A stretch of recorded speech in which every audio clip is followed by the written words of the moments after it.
Hey, what's up, everybody? We have a new YouTube channel. Make sure you subscribe right now. Leave a comment on the video. Share it with your friends. It's also a podcast, 3 and Out, wherever you listen with me, John Middlekauff, Apple, Spotify. We have you covered, as well as thevolume.com. We have merch. Check out. I got 3 and Out hats right now. Thevolume.com. Search the podcast. Buy some merch. Okay, the night game. I said yesterday on the podcast, I think when you look at the playoff pressure, I think there is more on Brock and Kyle than any other team. Harbaugh's already won one, and they have Lamar under contract right now in the peak of his power. So obviously, if they don't win a Super Bowl this year, it hurts, but they're going to be one of the favorites coming in next year. Same thing with the Bills, right? They feel like they have a little more pressure than the Ravens because their coach is probably on less solid ground. But they have one of the most talented players in NFL history that's their quarterback under contract. Right? The Niners, can Kyle win a big game? I mean, I don't know. He can't win when he's behind. Historically, the numbers speak for himself. And their quarterback, let's face it, I think is good, but I've seen Kyle pivot off guys, and the shit changes fast in the NFL. So I like him a lot in this game. Joe Barry, Kyle Shanahan, good fucking luck to the Packers. And I think the defense for the 49ers, Jordan Love, let's face it, he's been incredible. I mean, he made some throws last week, if you take out some of the easy ones that look like Rodgers or Favre. But I do think this is going to be a very, very tough matchup. And honestly, the Niners, they're a huge favorite in this game. What's the line next week if they play Detroit? 6, 7? So not that big? So there'll probably be a touchdown. So you get back-to-back weeks where you're a huge favorite. And let's just assume they win those games.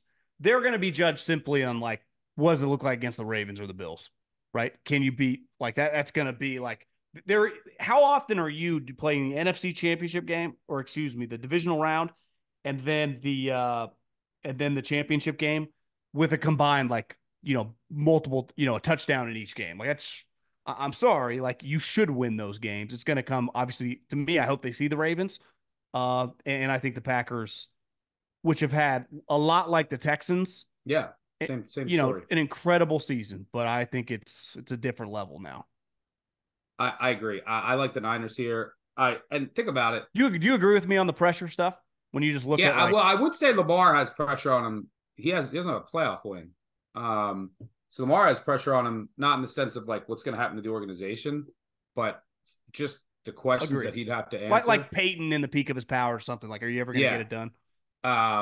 He can't. If he has a bad game, Josh too. Yeah, that way. Yeah, but if he has a bad game and doesn't win another playoff game and losing the first round at home, there will be questions, and some warranted. But yeah, I agree with you. But I just think, I like the Niners here. I mean, and I think they actually could be 7.5, 8-point favorites maybe against Detroit. I think this line should be over 10. I think there's some recency bias here just from what everyone saw Green Bay, sort of like Houston last week. But, I went into last week and I was saying the Browns are – what have the Browns done? They beat a bunch of backup quarterbacks. With it was a great story, but their defense was all hurt. And then the Packers, they beat this Cowboys team that's a front runner. And when they get behind and they're a disaster and they got out-coached, out-schemed.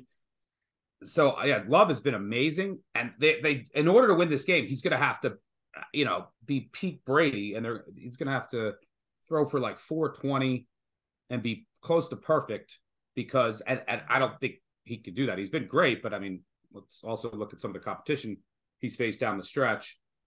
And, the Niners defense, people forget, has been very good all year, and they're going to get, Greenlaw, they're going to get Armstead back into a fully healthy defensive line. Now they should be able to get some pressure. So, but the biggest mismatch in this game, and don't forget, the Packers special teams, if this game is close, are horrendous. Are the worst special teams in the league. They don't even have a kicker they can trust. But the biggest mismatch of this game is I do not see a path where the Packers can stop the Niners. I mean, you look, Niners, a lot of inside, outside zone. That's what they run. Packers are one of the worst defenses in the league defending that. They can't, Packers play a lot of cover 3. Niners, Purdy rips that apart. Packers can't cover the slot, middle of the field, can't cover backs out of the backfield or tight ends. I mean, look at what Ferguson did last week. He had 3 touchdowns. It's a problem against the Niners. It's sort of like what the problem that the Eagles have. It's not going to go well against the 49ers. And then this is a big number, but for what it's worth, usually there's, in the NFL playoffs, there's a big number for a reason. I think going back 20 years, when we look at the Steelers versus the Bills, but go back 20 years, I think double-digit favorites in the playoffs are 16-9 against the spread, or I should say 25 years. So they've been good against the spread. But I just don't see how they get stops. This Packers D has been horrendous all year. They gave up 30 to the Panthers. It would take the Panthers 7 games to get to 30 points. So this defense is very vulnerable. And the other reason why I don't mind laying a big number here is sometimes and it hasn't been the case as much this year, but sometimes when Shanahan gets up, he'll go a little conservative. And then it leaves the back door open. And, the Niners used to never cover big numbers because of that. But if the Niners get up and then they just say, okay, let's run it more, well, that'll work. That'll work against the Packers defense. Yeah. They can just run it up and down the field. One of the reasons I like the Packers last week is the Cowboys couldn't run it all year. Inefficient running the ball. Now you're going up against the best rushing offense in the NFL. And it's Shanahan with a couple weeks to prepare versus Joe Barry. I mean, that is the biggest mismatch of the weekend. So I just don't see how the Packers get stops. You're talking about a bottom 5 to 10-ish defense, and the 49ers have a top 5 defense. They're just going to get a couple more stops. And that's all it's going to come down to. And that's assuming Love it will continue to be as good as he has been. He could easily have an off game here, throw a couple picks, and then this is, 38-13.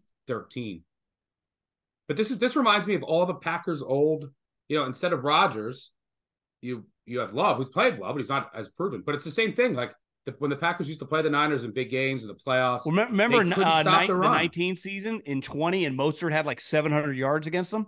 That's I don't. I have deja vu. It's basically the same thing that I'm saying, just with different players. And Shanahan's still there.